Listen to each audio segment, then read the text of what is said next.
Hi, in this video I'll show you the simplest method for increasing thickness of line drawing in Photoshop. Let's start. We have this image. From Filter menu and from Other select Minimum. We can change the line thickness by changing the radius value.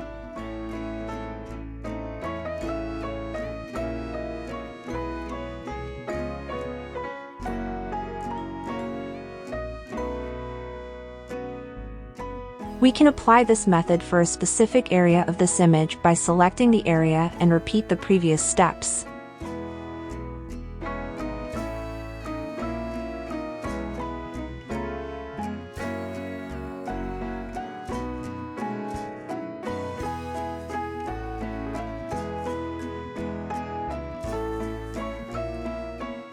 Please subscribe, like, and share. Thanks for watching. Goodbye.